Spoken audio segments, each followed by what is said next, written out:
au niveau technique.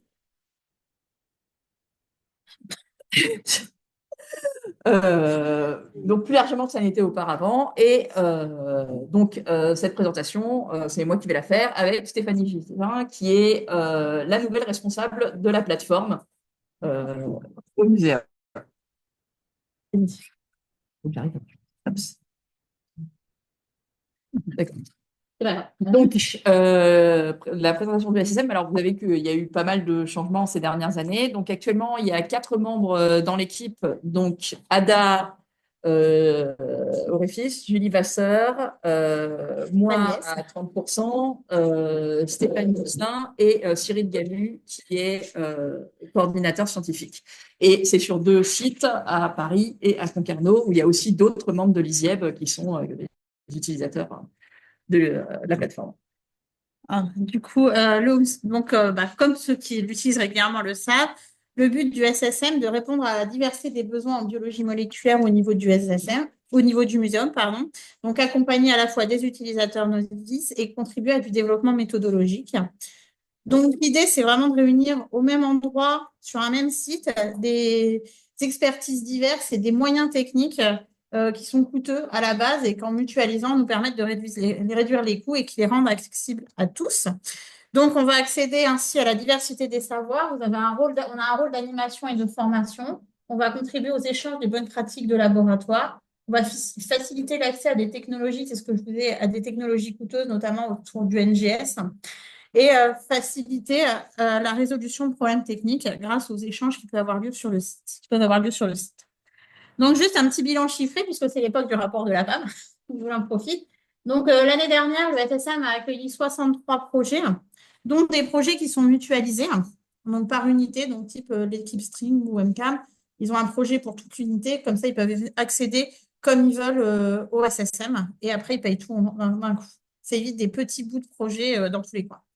Donc, on a vu aussi une augmentation de la réservation de presque 900 heures entre 2023 et 2024 avec une stabilisation de l'ouverture des locaux. Et du coup, l'ouverture des locaux peut être ouverte aussi en continu grâce à l'existence d'utilisateurs habilités. Donc ça, pour les utilisateurs qui viennent régulièrement, qui connaissent les locaux aussi bien que nous et qui ont le droit d'ouvrir et de fermer l'accès au SSM, même en l'absence du personnel du service.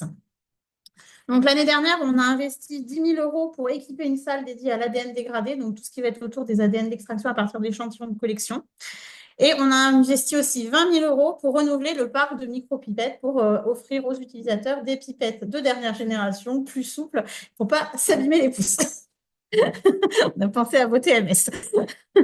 On a eu aussi un montant de fonctionnement autour de 72 000 euros pour acheter tout ce qui est réactif, consommable pour tous les utilisateurs du SSM, consommable plastique. Et bien sûr, pour rappel, le SSM est toujours accessible aux étudiants formés, même en absence de leurs encadrants, en fait. Alors, donc, les équipements.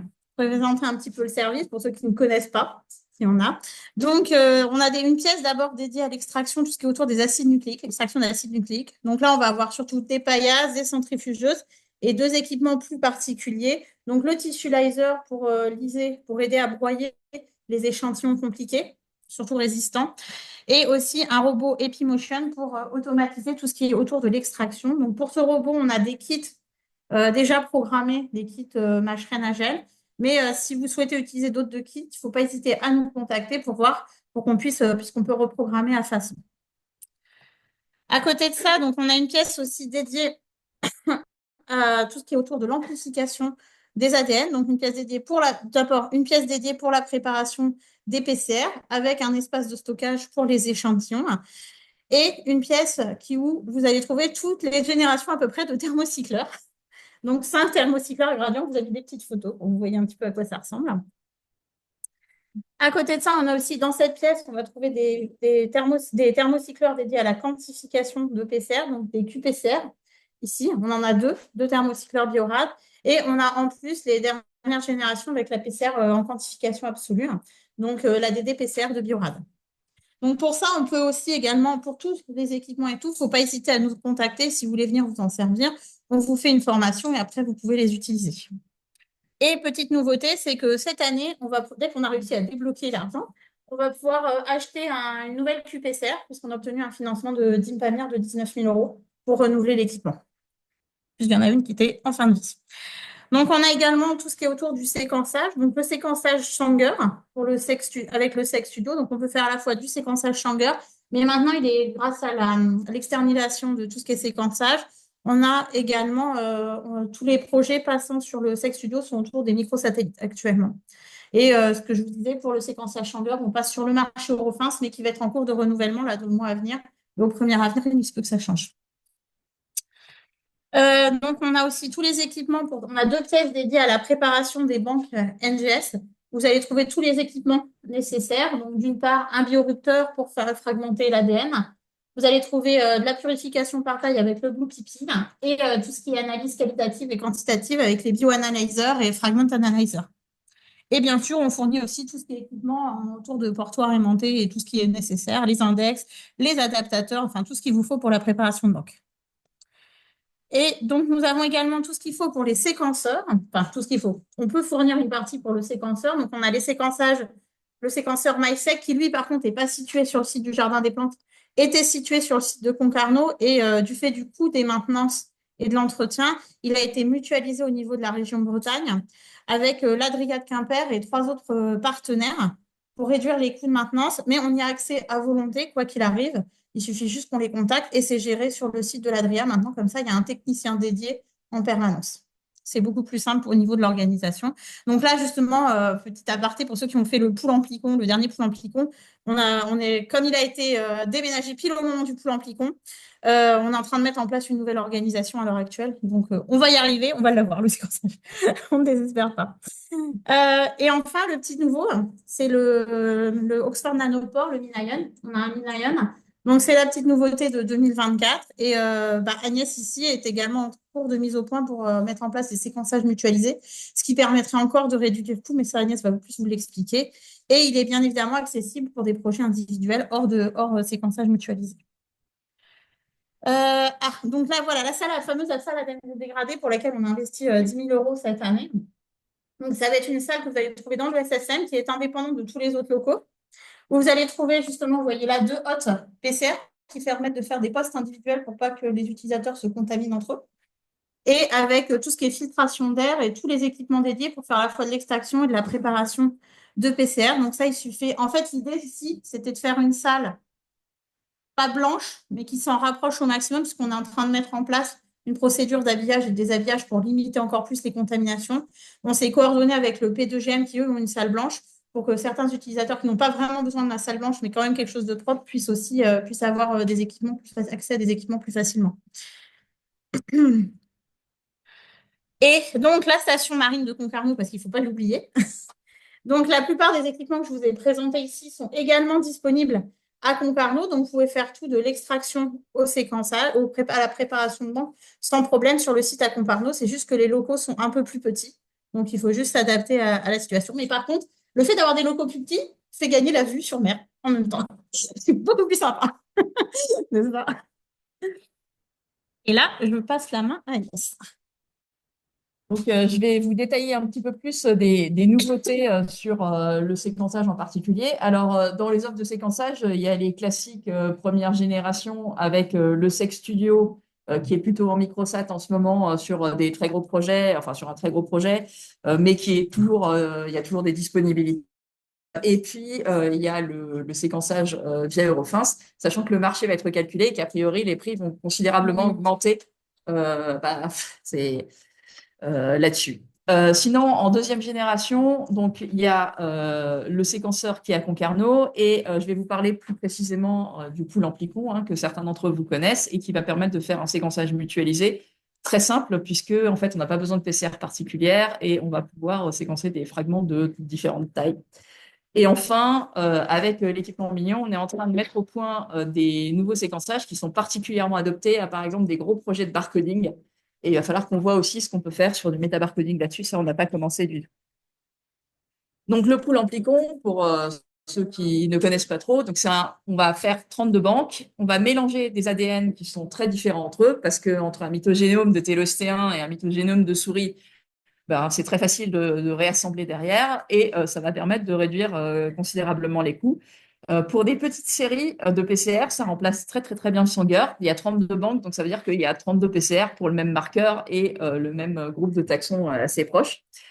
Et ça a quelques avantages par rapport au Sanger, c'est-à-dire que ça permet de passer des produits complexes. Si vous travaillez sur des animaux marins, par exemple, sur lesquels vous avez systématiquement d'autres bestioles qui poussent aussi et que vous avez toujours plusieurs ADN en mélange, ou des insectes avec des Wolbachia ou je ne sais pas quoi, il y a moyen de faire passer des PCR avec plusieurs ADN en mélange et de pouvoir les redémultiplexer derrière. Donc, si vous travaillez sur des familles multigéniques comme sur les années précédentes dans euh, certains groupes de recherche, des choses comme ça permet de faire des choses un petit peu intéressantes là-dessus avec un seul couple d'amorces pour toute la famille et ensuite reséparer les différentes copies.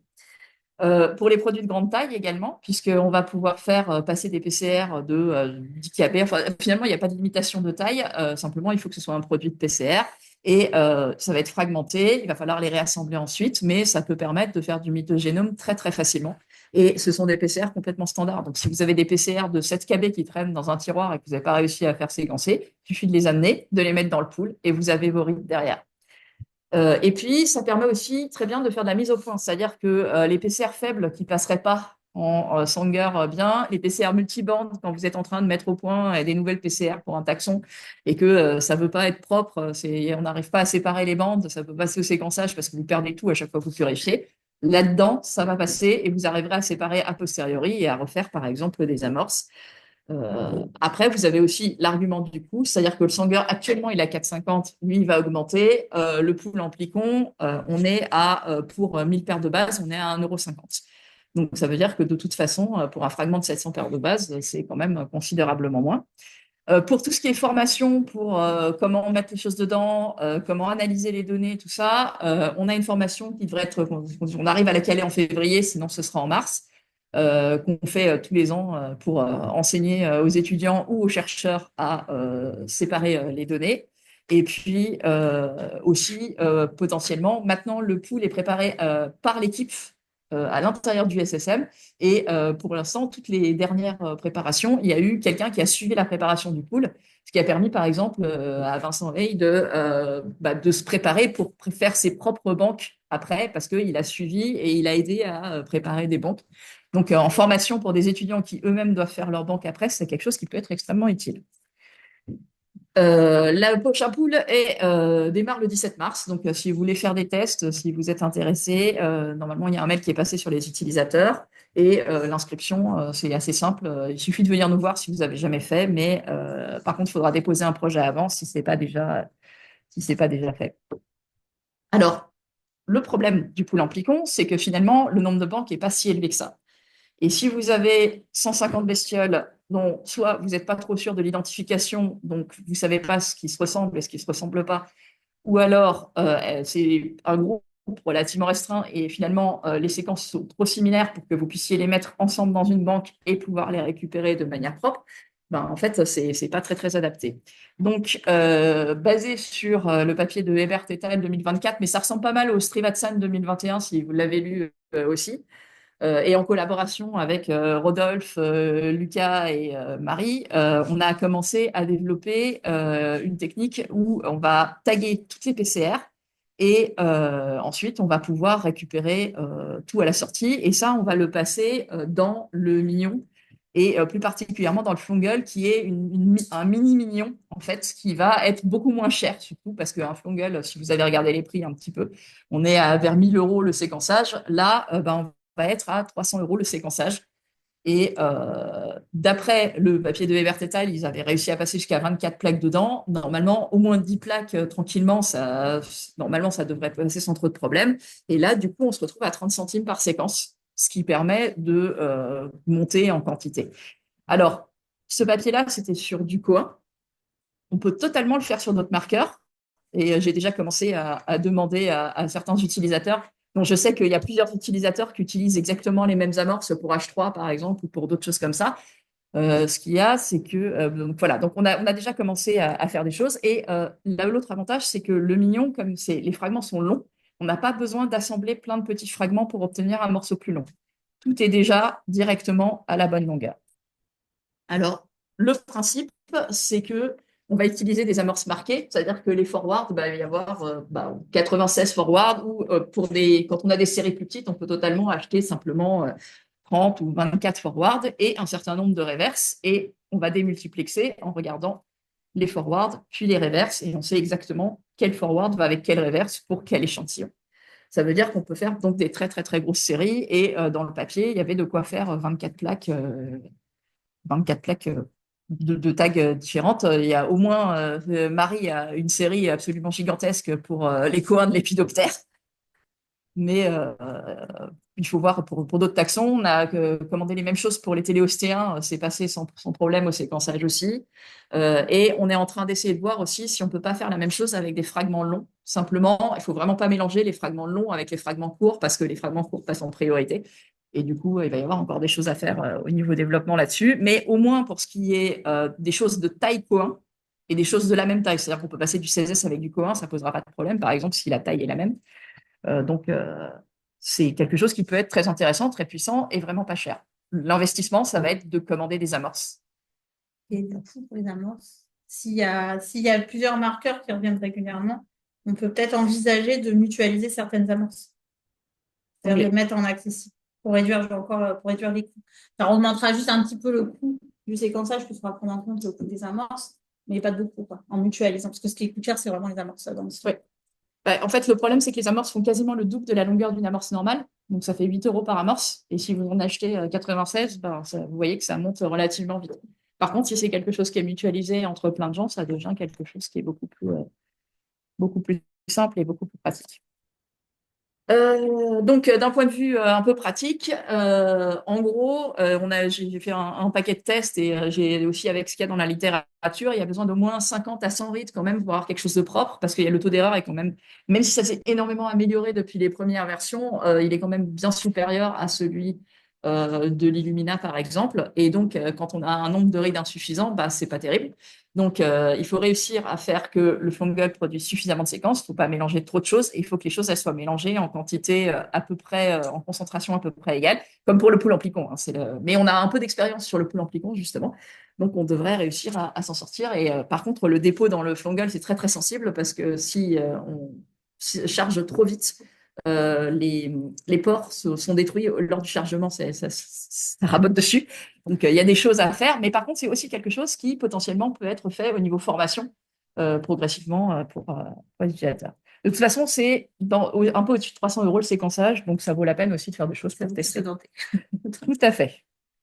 Alors, pour tout ça, pour justement profiter de toutes ces opportunités, si vous avez besoin d'aide pour créer des amorces, pour adapter des amorces, parfois c'est aussi simple que d'aligner l'amorce, de vérifier là où ça va pas, de changer et puis de commander la nouvelle amorce.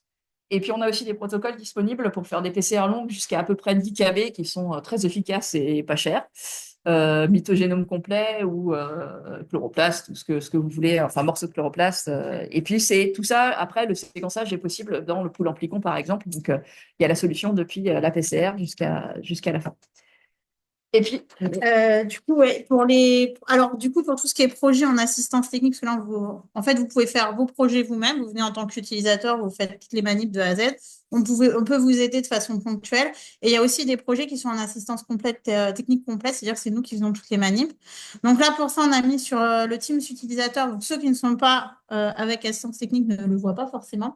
Mais on a créé des canaux par projet où chaque porteur de projet peut du coup accéder aux données qu'on va générer, et il peut également nous communiquer des documents dont on pourrait avoir besoin. On tient aussi les cahiers de manip qui restent au SSM, donc qui restent accessibles à tous les porteurs de projets concernés. Et pour tous, on est en train de développer sur le Teams des protocoles qu'on met à disposition pour tous ceux qui sont accès au Teams utilisateur. À côté de ça, on propose plusieurs formations théoriques et ou pratiques suivant les cas. Donc, la formation pool amplicon d'une demi-journée. Une formation pratique à la préparation de banque Illumina, c'est là où on prend deux, trois max personnes pour nous aider pour la préparation des banques du pool amplicon. Comme ça, ils voient le protocole en même temps, mais là, ça dure 5 jours. oui. Pour le Fungal, pour le démultiplexage sur le nanopore, on le casera dans la même demi-journée on fera une journée entière, et on le casera dans la même formation que le pool amplicon cette année. Donc, comme ça, si vous voulez voir, c'est pas compliqué, franchement. Et du coup, si vous avez besoin également d'une formation personnalisée, il ne faut pas hésiter à nous contacter à l'adresse mail qui est indiquée ici.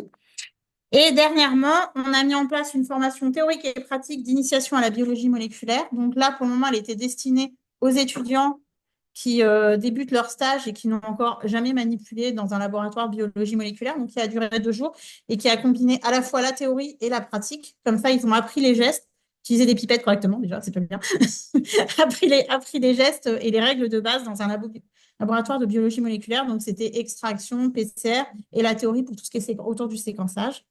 Et on va développer aussi une formation autour des ARN pour développer des nouveaux services. Donc, extraction, reverse transcription. Et on va faire également une formation à la QPCR.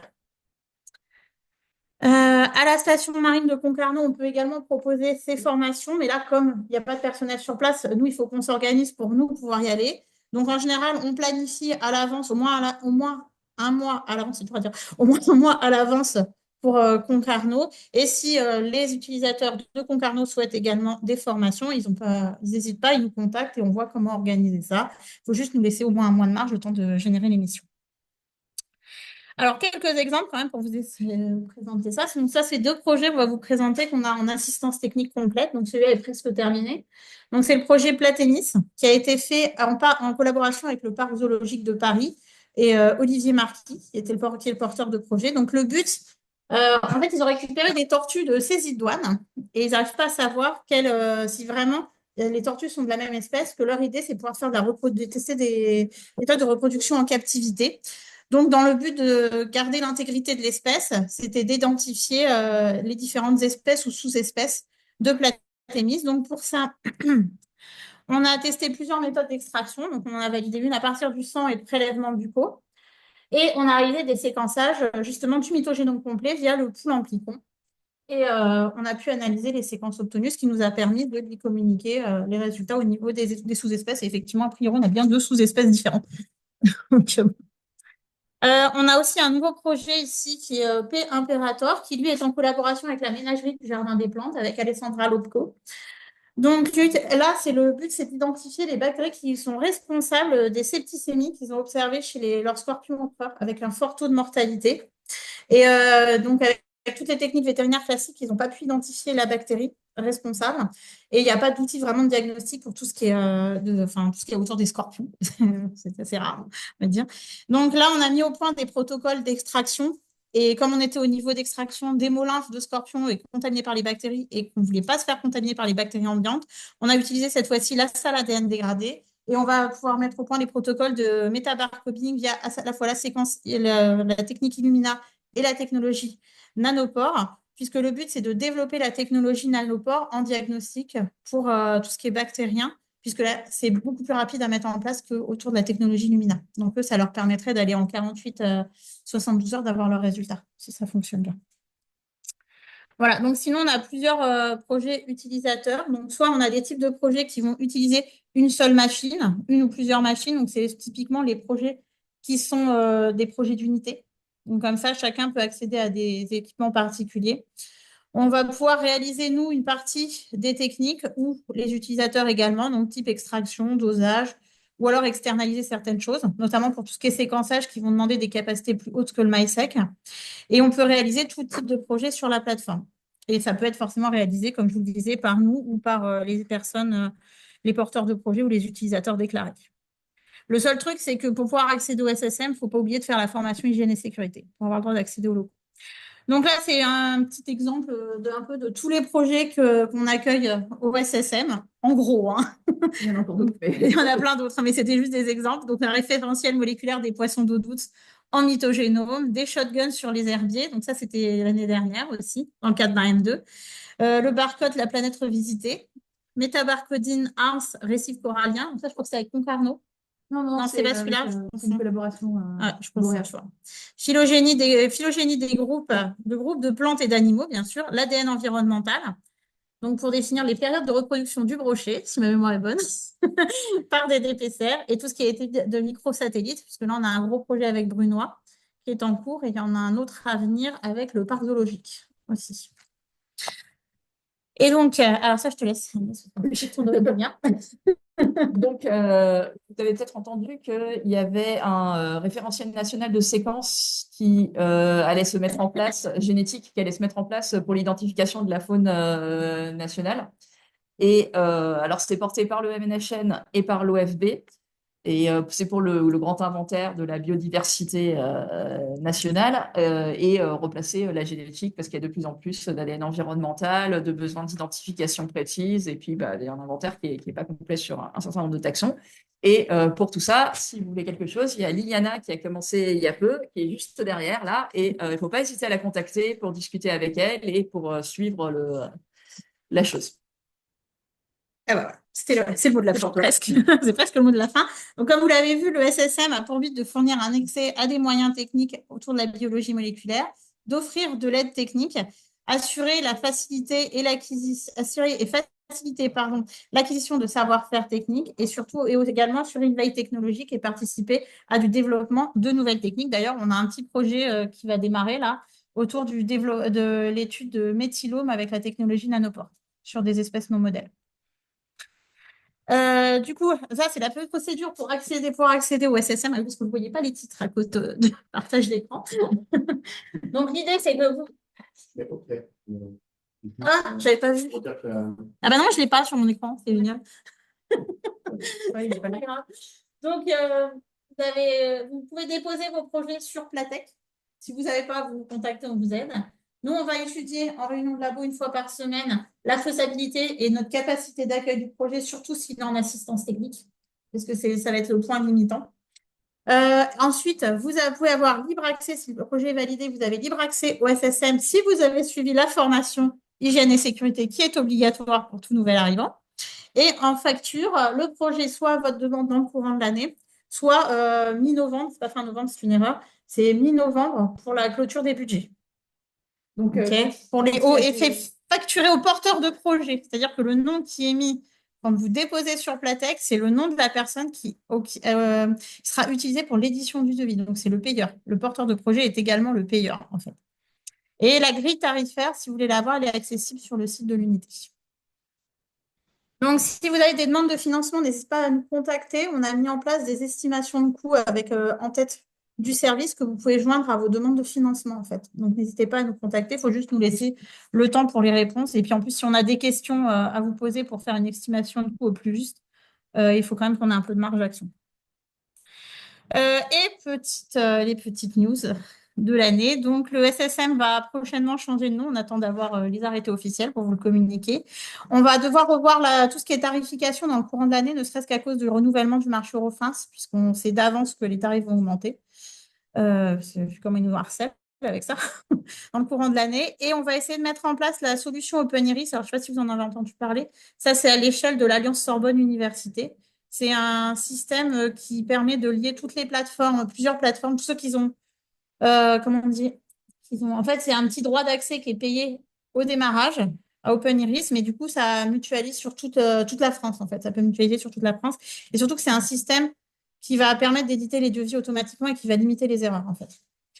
Et normalement, il y aura des systèmes de réservation en ligne qui seront plus pratiques que le Teams avec. Donc, on va essayer de faire la migration dans le courant de l'année en profitant d'un renouvellement de la tarification pour remplacer Platec. Puisque le Platec, c'est un système interne au muséum et qui est plus du tout mis à jour ni maintenu, en fait, à l'heure actuelle.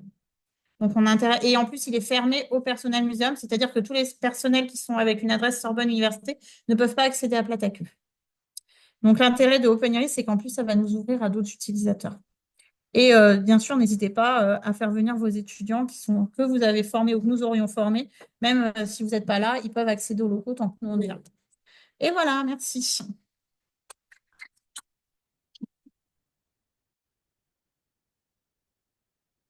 Vous avez des questions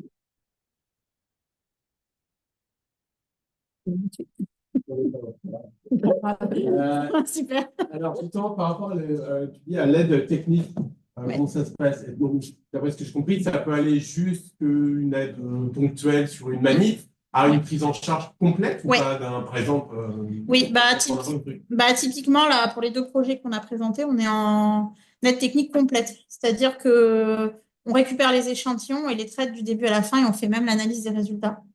dans la mesure de nos moyens. Si là, pour le projet pré-impérateur, là, c'est en collaboration avec le pôle analyse de données, puisqu'eux, ils vont participer à l'analyse. Nous, on va faire l'acquisition et eux, ils vont faire l'analyse des résultats. Ça aussi, si vous avez des demandes et qu'il y a analyse de données, il faut nous donner plus de temps parce qu'il va falloir aussi, Échanger il avec. faut aussi contacter le pôle d'analyse de données, donc il va falloir faire un petit peu plus d'aller-retour, de choses comme ça. Et du coup, est-ce que vous demandez une signature de papier dans ces cas? Est-ce que vous avez un Ouais. truc, vous en avez déjà discuté? Ouais. Oui, ça, c'est dans la charte. En fait, on a une charte Que tu as signé normalement. Que j'ai signé. que tu as signée. Ah, mais j'ai signé. C'est écrit en toutes lettres dans la charte. En fait, vous pouvez utiliser les locaux. Et ce qu'on vous demande, c'est de nous mettre dans les remerciements si vous utilisez les locaux. Et si on fait des manips, on demande à être dans la liste des auteurs. Voilà, c'est ça. Je parlais de ça en c'est ça. technique. Oui, c'est pour ça permet pour le personnel qui participe, ça permet de valoriser leur dossier. C'est une reconnaissance de leur c'est une reconnaissance de leur travail et ça valorise aussi, ça permet de mettre un peu en avant le service pour le faire connaître et montrer aussi pour qu'on a une production également scientifique quelque part. Ouais. Et les aides techniques complètes, du coup, ça concerne tous les types de projets, oui, ça peut tout concerner. Il suffit juste que vous fassiez la demande au moment où vous déposez sur Platec. Faites la demande de projet. Là, vous demandez si vous avez une assistance technique partielle, complète ou pas besoin d'assistance technique. Et après, c'est nous qui évaluons si vous êtes en assistance technique complète. Là, nous, on est obligé de faire un filtrage parce qu'on n'est pas assez nombreuses. On est 3,5, donc on n'est vraiment pas assez nombreuses pour pouvoir absorber tout le monde en assistance technique complète. Donc là, on prend, alors déjà, il y a nos goûts personnels, nos compétences, et aussi au niveau technique, ce qu'on peut absorber par rapport aux autres projets qui utilisent déjà les équipements. On préfère vous dire non plutôt que de vous dire oui et ne pas le faire après. Enfin, c'est contre-productif.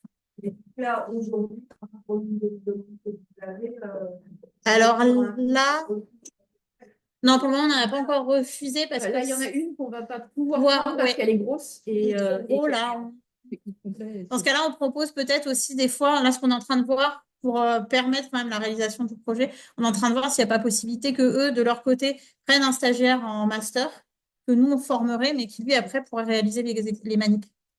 Ça nous prend un petit temps de formation, quoi. On est à 6, là. Ouais. On en a 6. Mais les gens n'étaient pas trop au courant non plus. Donc, ça fait 7, donc, 1 sur 7, quoi. Voilà, c'est ça. Là, quand ça a commencé à sortir, là, oui. Faut pas trop le dire. Oui, parce que là, on en a 4 qui tournent. Par exemple, on n'absorbe pas tout parce qu'on essaye de garder aussi un temps de développement méthodologique à côté. Vous avez tendance à plus trop, vous avez des gros projets? Ça dépend vraiment. Enfin, là, franchement, celui qui a été, qui est pas refusé, qu'on est en train de voir comment on peut le faire, le réaliser. Lui, il est de côté parce que justement, on en avait déjà accepté avant, en fait, et que là, on a plus de mal à le récupérer. On ne peut plus vraiment le récupérer à l'heure actuelle. Et puis aussi, un projet qui va proposer quelque chose, un développement méthodologique qui va profiter à tout le monde, genre le développement sur le Fungal, ben, c'est quelque chose qui va être peut-être plus priorisé, surtout s'il y a une petite partie développement et qu'il y a quelqu'un en plus pour faire le gros des manips à côté sur le projet. C'est plus intéressant parce que c'est plus intéressant. C'est de la mutualisation aussi. Et c'est de la mutualisation derrière. Donc forcément, c'est des trucs en routine qui peuvent s'intercaler avec un autre projet. Pourquoi pas? On peut en avoir plusieurs si on arrive à les intercaler dans le temps, en fait. Ou qu'on peut les mettre sur les mêmes techniques en parallèle. En fait. C'est pas le problème. Mais c'est pour ça qu'on évalue au fur et à mesure et on fait des évaluations une fois par semaine. Après, vous avez la réponse assez rapidement. Après, il y a des petites choses comme telle personne travaille avec Concarneau, elle a envoyé des choses pour mettre dans le pool Amplicon, quelqu'un va lui mettre dans le pool Amplicon, on ne va pas dire ah non, là, on va pas. Voilà. Donc les tout petits trucs comme ça, de toute façon, ça va passer parce qu'en plus, ça permet de déboucher sur quelque chose de beau, avec un petit effort. Mais jusqu'à maintenant, on est arrivé. S'il y a des mois de manip à plein temps sur un projet, là, c'est plus compliqué pour nous, en fait. L'idéal, c'est d'avoir des projets où on peut intercaler dans le temps avec d'autres projets. Comme ça, tout le monde profite. Parce qu'on ne peut pas favoriser les uns par rapport aux autres. On reste neutre. Donc, on essaye d'équilibrer entre tout le monde. Donc, moi, j'ai une petite question. Oui. Donc, par exemple, j'ai 3000 échantillons. Je fais des blagues de 96, mais vous faites de l'indexage aussi après pour les séquencer en... Pour le pool, oui. Mais on est à 32 non, mais pour le pool. 3000 échantillons. Alors, c'est possible de les indexer avec la technique pour le fungal, mais c'est vous qui faites les PCR indexés. Oui, bien sûr, mais après, pour pouvoir mutualiser plusieurs, plaques au sein du même site. Ah oui, il faut Et voir ça, avec les étiquettes de Bon, tout bah, le avec monde. 3000 échantillons, il n'y a pas besoin de mutualiser. Hein. Alors, c'est le moment où vous êtes libre et. Tout le monde est d'accord sur les étiquettes, là, comme ça. Non, non, par contre, oui, le fungal, si on arrive à faire des choses un peu mutualisées, ça veut dire que telle personne a une plaque, deux plaques, et comme ça, on peut faire quelque chose où il y a 6, 7 plaques au lieu d'en avoir une, et pouvoir passer aussi plus régulièrement. Parce que comme le coût est beaucoup plus bas que celui d'un séquençage On peut en faire linéaire, plus souvent. potentiellement, ça peut permettre d'écluser aussi des choses pendant des stages, des choses comme ça, pour rajouter des échantillons dans un stage, parce que 32 au cours d'un stage, ça fait pas beaucoup, même s'il y a plusieurs marqueurs, plusieurs fois 32, c'est pas. Ouais. Comment fonctionnerait Iris par rapport à Patek? Ah bah, je sais pas encore. Là. Savoir un petit peu que Ilan va tendrait à remplacer le. Ah bah c'est sûr, à terme, l'idée c'est d'abandonner Platek et de migrer complètement vers OpenIris. Parce que OpenIris est maintenu, Platek n'est plus maintenu. Ce serait très différent. Ouais, c'est là l'ergonomie complètement différente. C'est vraiment un accès en ligne, type site internet et tout ça. Après, on n'a pas encore creusé vraiment. Mais c'est vraiment. On va revoir Ça le va être formulaire. différent, mais je pense que ça va être beaucoup plus pratique. Enfin, au début, ça va être le temps de s'habituer au nouveau système. Mais après, ça va être plus pratique, je pense. Surtout qu'il va être maintenu, c'est ça qui va nous aider, en fait. Ouais.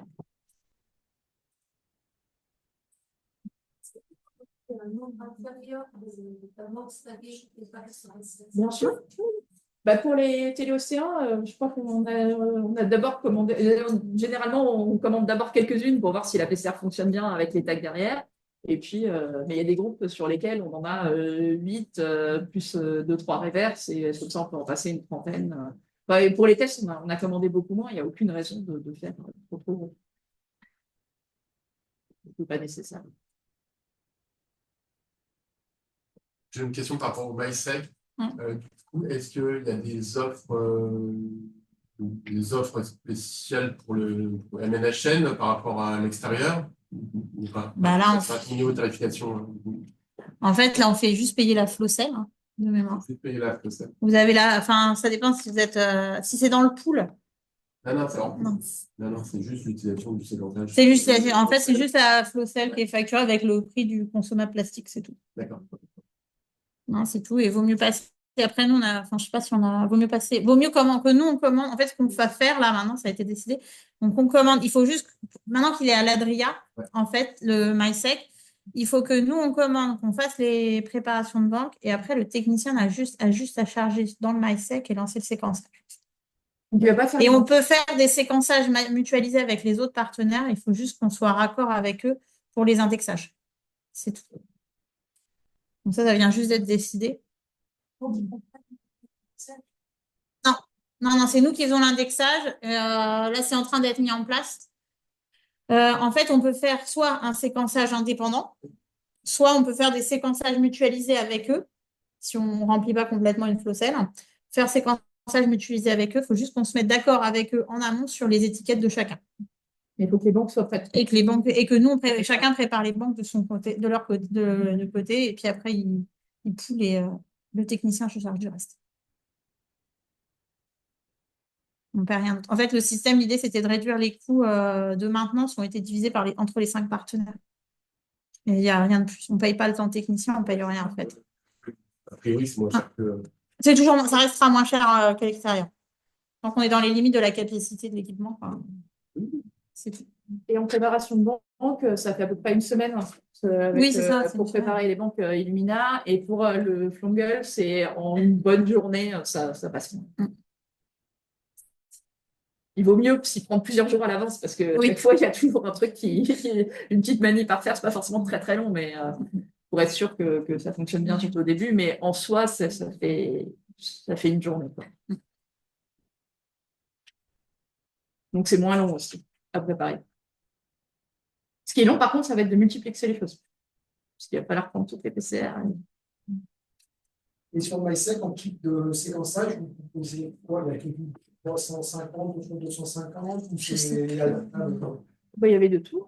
Je crois qu'il y avait de tout, il me semble. Hein. Il faut juste se mettre d'accord. Ah oui, non, ça c'est sûr. C'est tout se décide en amont. Il faut le décider en amont, comment on mutualise. Et en fait, on a le droit à minimum un run où on est tout seul par mois. Ça a été négocié. Au moins un run par mois. Donc, on ne peut pas nous empêcher de faire au moins un run par mois. En gros, si vous voulez, on peut en faire plus. Et après, on peut mutualiser autant qu'on veut, tant que tout le monde se coordonne. Donc, on a un Teams, enfin, on a un lien d'échange, un canal d'échange avec eux pour que tout le monde puisse se coordonner. Après, on n'a pas encore testé, hein, ça vient juste d'être décidé au mois de janvier. C'est en train de se mettre en place.